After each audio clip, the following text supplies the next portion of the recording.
बिल्कुल ठीक हैं और उम्मीद करती हूँ कि आप सब भी बिल्कुल ठीक होंगे और अपने अपने घरों में बहुत खुश होंगे और सुरक्षित होंगे। तो फ्रेंड्स ये अभी सुबह के 7:30 बजे हैं और मैंने मशीन में कपड़े धुलने के लिए डाल दिए हैं। वैसे कपड़े मैं किचन के काम से फ्री होने के बाद ही धोऊंगी, अभी नहीं धोऊंगी। तो व्लॉग स्टार्ट करने से पहले सोचा कि आप सबसे मिल लेती हूँ, गुड मॉर्निंग कर लेती हूँ। तो फ्रेंड्स कैसे हो आप सब, मुझे जरूर बताइएगा। तो चलिए आज का व्लॉग स्टार्ट कर लेती हूँ और फिर मिलती हूँ आप सबसे। तो फ्रेंड्स अब मैं खाना बनाने की तैयारी कर रही हूँ और आज सुबह के खाने में मैं बनाऊंगी अरवी की सब्जी। तो रेसिपी शेयर नहीं करूँगी क्योंकि इसकी रेसिपी मैंने पहले ही आप सबके साथ शेयर की हुई है। तो अरवी को छीलने से पहले मैंने झाड़ू लगा दी थी। दही को भी मैंने भिगो के मक्खन निकाल के मक्खन और लस्सी को फ्रीज में रख दिया है और अभी मैं यहाँ पर अरवी को धो रही हूँ क्योंकि अरवी को धो के और थोड़ी सी देर के लिए रख दूँगी तो इसका जो पानी है वो अच्छे से निचड़ जाएगा और जब अरवी थोड़ी सी सूखी सूखी हो जाती है तो काटने में ज़्यादा आसानी होती है। तो मैं हमेशा अरवी को छील के धो के और 5-10 मिनट के लिए रख देती हूँ और उसके बाद ही उसको काटती हूँ। तो फ्रेंड्स अब यहाँ बाहर बैठ के मैं सब्जी काट रही हूँ क्योंकि इस टाइम अरवी का जो पानी है वो बिल्कुल अच्छे से निचड़ गया था और ये बाहर बेड पर बैठे हुए थे। तो मैंने सोचा कि बाहर ही बैठ के सब्जी काट लेती हूँ। पंखा भी चल रहा है और मौसम भी ठंडा है तो थोड़ी सी बाहर की हवा भी लग जाएगी और मेरी सब्जी भी कट जाएगी। तो अभी सब्जी को काट के इसमें छोंक लगा दूंगी।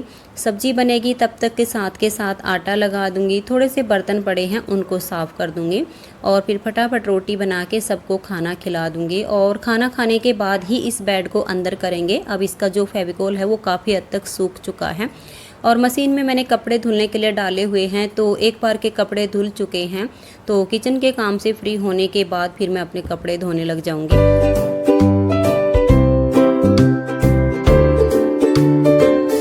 फ्रेंड्स ये दोपहर 2 बजे का टाइम है और इस टाइम मेरे सारे कपड़े धुल चुके हैं और कपड़े ज़्यादा थे तो धोने में टाइम भी ज़्यादा ही लग गया क्योंकि अंदर वाले बेड की भी और बाहर वाले बेड की भी 2 तो दरियाँ थी जो कि मैं बेड के ऊपर बेडशीट से नीचे बिछाती हूँ और बेडशीट भी हो गई थी धोने के लिए। कुछ पहनने वाले कपड़े थे तो काफ़ी टाइम लग गया लेकिन इस टाइम मेरे सारे कपड़े धुल चुके हैं। तो अभी फटाफट मैं सारे कपड़े सुखा देती हूँ। कपड़े सुखाने के बाद फिर मैं पोछा लगाऊंगी और पोछा लगाने के बाद फिर मैं नहाने के लिए जाऊंगी और सिर में बहुत ज़्यादा पसीना आ गया है तो मैं अपने बाल भी धो लूँगी। ये 3:15 बजे का टाइम है और अभी मैं नहा के और अपने बाल धो के आई हूँ। तो अभी अपने बालों को पहले टॉवल से पोंछ लूँगी और फिर यहाँ पर पंखा चल रहा है तो यहीं पंखे के नीचे अपने बालों को थोड़ा सा सुखा लूँगी। जब बालों से पानी टपकना बंद हो जाएगा तभी कुछ काम करूँगी, नहीं तो सारे कपड़े गीले हो जाएंगे। और ये देखिए ये भी यहाँ पर फोल्डिंग में निवार डाल रहे हैं और इससे पहले इन्होंने फोल्डिंग में कभी निवार नहीं डाली है, फर्स्ट टाइम ही डाल रहे हैं। तो देखते हैं कि भरने के बाद फोल्डिंग की जो लुक है वो कैसी आती है और जब ये पूरा भर जाएगा तब आप सबको ज़रूर दिखाऊंगी। फ्रेंड्स ये शाम 4 बजे का टाइम है और मैं यहाँ पर जीरा भून रही हूँ क्योंकि मैं दही में डालने वाला जो नमक है वो ख़त्म हो गया है, वही बनाऊँगी। तो इसके लिए मैंने जीरे को भून लिया है और जीरा मैं ज़्यादा नहीं भूनती हूँ। एक तो जीरा होता है जैसे बिल्कुल काला सा रंग हो जाता है, ऐसा नहीं करती हूँ। इसे गोल्डन ब्राउन होने तक ही भून लेती हूँ और फिर थोड़ी सी देर तवे पर ही चला के इसे प्लेट में निकाल लूँगी और जब ये थोड़ा सा ठंडा हो जाएगा तब इसे मिक्सी के जार में डाल दूँगी। थोड़ी सी काली मिर्च डाल दूँगी और काला नमक भी साथ में ही डाल के और इसका बिल्कुल बारीक सा पाउडर बना लूँगी। तो फिर मैं ये सुबह डेली बच्चों को दही में डालकर खाने को देती हूँ तो जो दही का स्वाद है वो भी अच्छा हो जाता है और काला नमक, काली मिर्च और जो भुना हुआ जीरा होता है ये पेट के लिए भी अच्छा होता है। और जैसे बच्चों को कोई फ्रूट खाना होता है तो उसमें भी मेरे बच्चे यही वाला नमक लेते हैं। तो अभी मैं नमक को तैयार कर लेती हूँ और फिर चाय बनाकर इनके पापा जी को पिला दूँगी क्योंकि वैसे तो डेली चाय यही पिलाते हैं लेकिन आज ये काम में लगे हुए हैं तो चाय आज मैं इनको बना के पिला दूँगी। फ्रेंड्स इस टाइम मेरे बाल बिल्कुल अच्छे से सूख चुके हैं और अब मैं अपने बालों में तेल लगा के कंघे करके और चोटी बना लूँगी। और फ्रेंड्स मैं ये वही वाला तेल लगा रही हूँ जिसकी रेमेडी कुछ दिन पहले ही मैंने आप सबके साथ शेयर की है। और इसी वीडियो पर एक तो कमेंट्स आया हुआ है कि आपने ये तेल हमें लगाकर नहीं दिखाया है, क्या सिर्फ इसे बना के रख दिया है। तो फ्रेंड्स ऐसा कुछ भी नहीं है। मैं जो भी रेमेडी आप सबके साथ शेयर करती हूँ उसे अपने लिए बनाती हूँ तो आप सबके साथ शेयर कर देती हूँ, क्योंकि आप सब लगातार पूछते रहते हो कि आप अपने बालों में क्या लगाते हो, आप हमारे साथ ज़रूर शेयर किया करो। तो जो भी मैं अपने बालों में लगाती हूँ, जो अपने बालों के लिए बनाती हूँ, वही मैं आप सबके साथ शेयर करती हूँ, अलग से कुछ भी शेयर नहीं करती हूँ। और ये जो मैंने तेल बनाया है ये बहुत ही फ़ायदेमंद है, इससे हमारे बालों को बहुत ज़्यादा फ़ायदा मिलता है।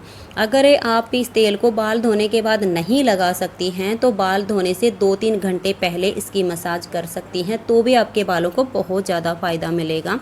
तो अभी मैं इसकी अच्छे से अपने बालों में मसाज कर लूँगी और फिर अपने बालों में कंघी करके चोटी बना लूँगी।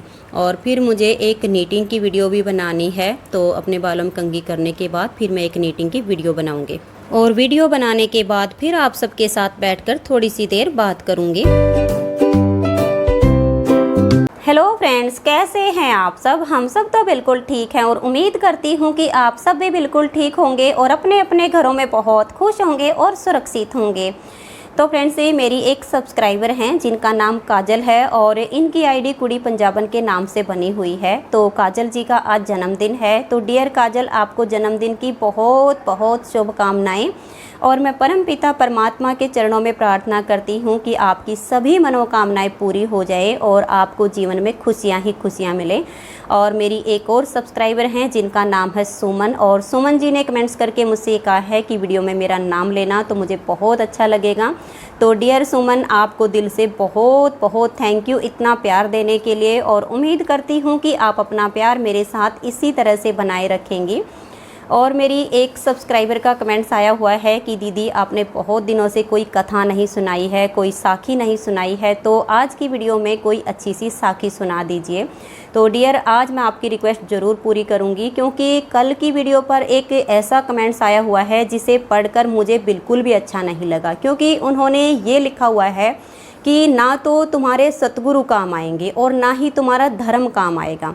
क्योंकि ऐसी बातें वही लोग कह सकते हैं जिन्हें भगवान पर विश्वास नहीं होता है, अपने कर्म और अपने धर्म पर विश्वास नहीं होता है, वही लोग ऐसी दिल में बात लेकर आ सकते हैं। जब ये बातें दिल में होती हैं तभी लिखने के लिए हाथ चलता है। तो जिसका जैसा भाव होता है वो वैसे ही कमेंट्स करता है।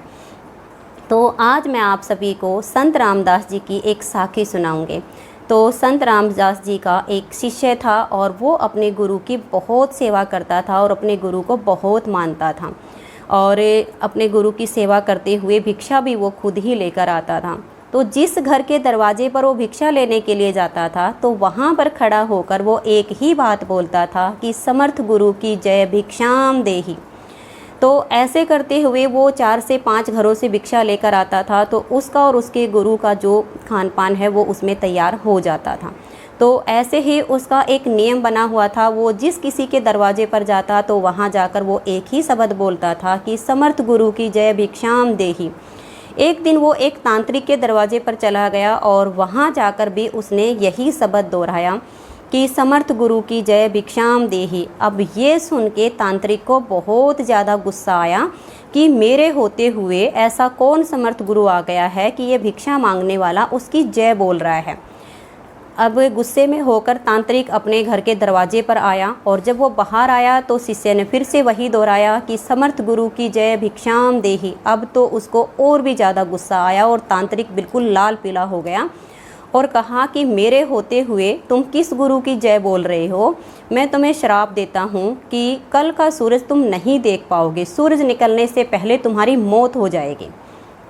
अब ये सुनकर शिष्य उदास हो गया और वहीं से वो अपने आश्रम लौट आया। जब वो आश्रम में आया तो गुरु ने पूछा कि भिक्षा ले आए? तो शिष्य ने कहा कि हाँ गुरुजी, मैं भिक्षा तो ले आया, लेकिन आज भिक्षा में मैं अपनी मौत लेके आया हूँ। तो फिर जो बात वहाँ पर हुई थी वो सारी बातें उसने अपने सतगुरु रामदास जी को सुना दी। अब गुरु ने कहा कि कोई बात नहीं, ठीक है, आराम करो। अब शिष्य बहुत चिंता में हो गया और क्या होता है ना कि कभी कभी जब हम पर कोई संकट आता है, कोई दुख आता है, तो उस घड़ी में हम परमात्मा को भूल जाते हैं, अपने सतगुरु को भूल जाते हैं, और वो जो मुसीबत होती है उससे हम खुद ही लड़ने की कोशिश करने लग जाते हैं, जो हमारे लिए बिल्कुल भी अच्छी नहीं होती है। जब भी कोई मुसीबत आए, जब भी कोई परेशानी आए, तो जिस किसी की भी आप पूजा करते हैं, जिस किसी को भी दिल से मानते हैं, तो सच्चे मन से उसको याद कीजिए, तो आपकी प्रॉब्लम दूर हो जाएगी। लेकिन शिष्य ने यहाँ पर गलती की, वो खुद ही उससे लड़ने लग गया और चिंता में बैठ गया कि कल सुबह तक तो मैं मर जाऊँगा, कल का सूरज मैं नहीं देख पाऊँगा।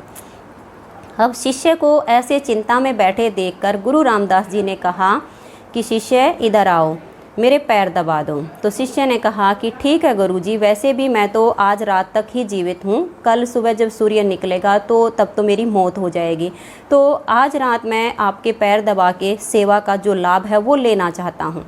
तो गुरु ने कहा कि चाहे जो भी हो जाए पैर मत छोड़ना, चाहे कुछ भी हो जाए पैर मत छोड़ना, चाहे जो भी आ जाए पैर मत छोड़ना। ये बातें सतगुरु जी ने 3 बार दोहराई और कहकर वो अपनी निंद्रा में लेट गए।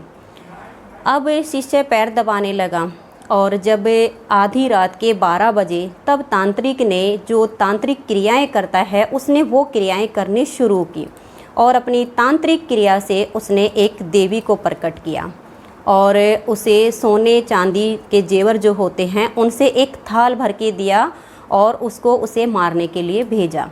अब वो दरवाजे पर आई और उसने कहा कि मैं देवी हूँ और तुम्हारे लिए सोने चांदियों के हार हैं, मोती हैं, ये सब लेकर आई हूँ, तो इन्हें ले लीजिए। तो शिष्य ने कहा कि मैं अपने सतगुरु के चरण दबा रहा हूँ, अगर आपको ये मुझे देने हैं तो अंदर ही आकर दे दीजिए। अब उसने फिर से कहा कि तुम बाहर आकर ले जाओ। शिष्य ने फिर से कहा कि नहीं, मुझे नहीं चाहिए, अगर आपको देने हैं तो अंदर आके दे जाओ। जब शिष्य वहाँ से नहीं उठा तो वो देवी का जो रूप आया था वो वहाँ से चला गया। जब तांत्रिक ने देखा कि पहली तुम्हारी क्रिया फैल हो गई है, तो फिर उसने जो शिष्य था उसकी माता का रूप बनाया और उसकी माँ का रूप बना के और उसे भेज दिया। माँ ने जाके दरवाजे पर आवाज़ लगाई कि पुत्र मैं तुमसे मिलने के लिए आई हूँ, बेटा आजा, मेरे गले लग जा। तो शिष्य ने अंदर से कहा कि माँ, तुम्हें देखकर मैं बहुत ज़्यादा खुश हूँ और मैं मन में याद कर रहा था कि काश मैं अपनी माँ को देख पाता, क्योंकि कल सुबह मेरी मौत हो जानी है। आप आई, मुझे बहुत अच्छा लगा। तो फिर जो माँ का रूप लेकर आई थी उसने फिर से आवाज़ दी कि बेटा एक बार बाहर तो आ जा, मेरे गले लग जा। तो उसने फिर से कहा कि माँ, अगर तुम मुझे गले लगाना चाहती हो तो तुम्हें अंदर ही आना पड़ेगा, मैं अपने गुरु के पैर दबा रहा हूँ।